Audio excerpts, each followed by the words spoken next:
એમાં ભીષ્મના પક્ષમાં હું એટલું બોલી શકું, કારણ કે વધારે આરોપ ભીષ્મ પર જ આવે એમ છે એ આખી વાતનો. એ શક્તિશાળી છે, ભગવાનની પ્રતિજ્ઞા ભંગ કરાવી શકે. જેટલા સમર્થ હોય પાછું હા, છતાંય ન બોલ્યો તો એ પાછળના 2-4 કારણો. પછી જેની જેવી ભૂમિકા એમ સમજે.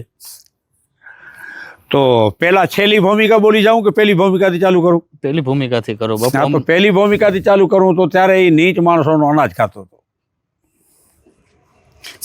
કૌરવોનું. નબળા માણસોનો અનાજની અસરે એને ન બોલવા દીધું. એ પછીનો એના કરતા થોડોક સારો અર્થ. એ હોનહારને માનતો હતો, નિર્માણને, કે આમ થાય તો યુદ્ધ થાય, યુદ્ધ થાય તો વજન ઉતરે. એનાથી આગળ વધીએ તો દ્રૌપદાજીના વસ્ત્રહરણની તૈયારી થતી હતી અને આને ક્રોધ આવતો હતો, આ ગાંગેવને, ભીષ્મને. પણ એને જોયું તો ઉપર કૃષ્ણ દેખાતો હતો અને શેઠ નોકરને કહે હમણાં તું બોલતો નહીં, મારે એમ કરવા દેવું છે. એટલે કૃષ્ણ એને કહેતો હતો કે આખરે તું મારો ભક્ત છો, શિવનો મારો ભક્ત છો, મારે બોજ ઉતારવો છે. આમ નહીં થાય ત્યાં સુધી ધર્મરાજા યુદ્ધની હા પાડે એમ નથી, અને ત્યાં સુધી પૃથ્વીનો બોજ ઉતરે હું લાજ નહીં જવા દઉં, એ મારી ખાતરી. એટલે કૃષ્ણે ના પાડી, સ્વામીએ ના પાડી, એટલે સેવક માની ગયો. એ હજી 99%, હજી 100% નહીં.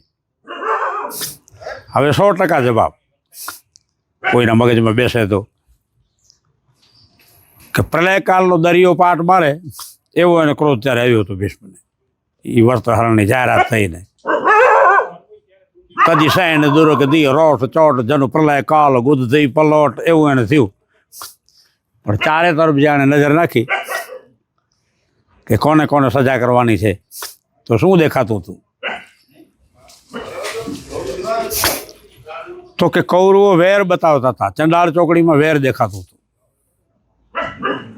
ભીમની આંખમાં ઝેર દેખાતું હતું,